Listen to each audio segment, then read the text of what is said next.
In this video, we'll be showing how to use the deposits feature in RepairDesk.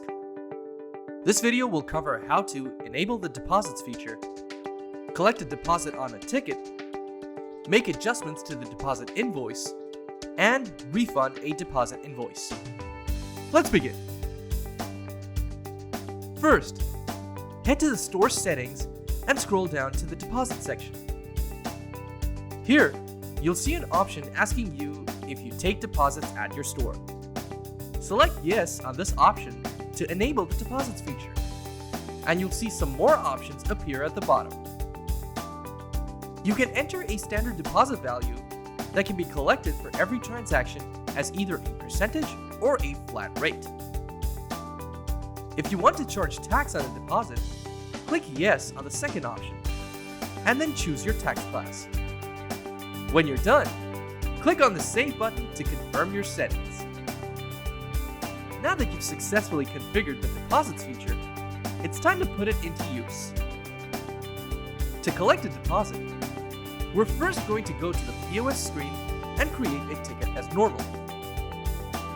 Just before adding the ticket to the cart, on the Details page, you'll see a new option to charge a deposit.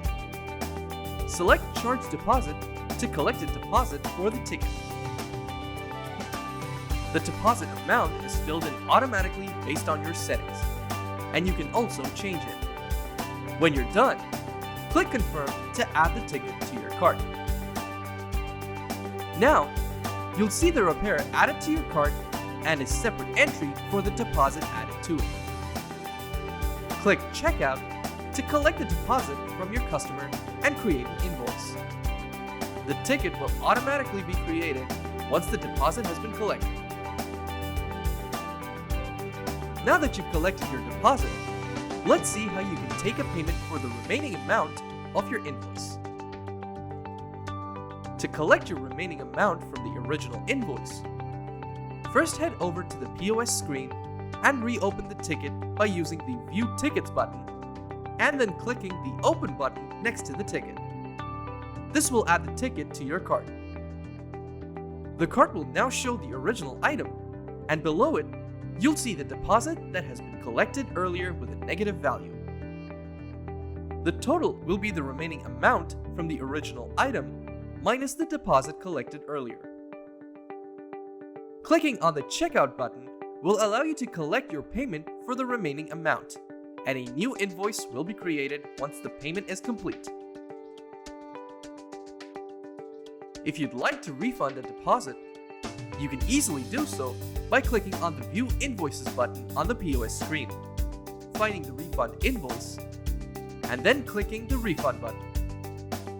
This will help you refund any deposit made on an item.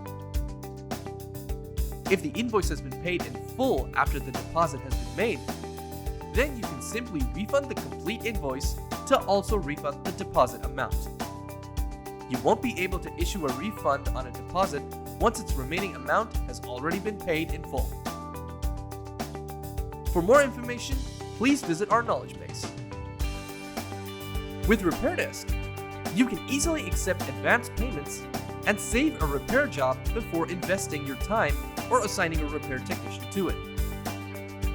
Using these tools, you can deal with any kind of order your customers want. If you have any questions, please contact our support team at support@repairdesk.co. Thanks for watching.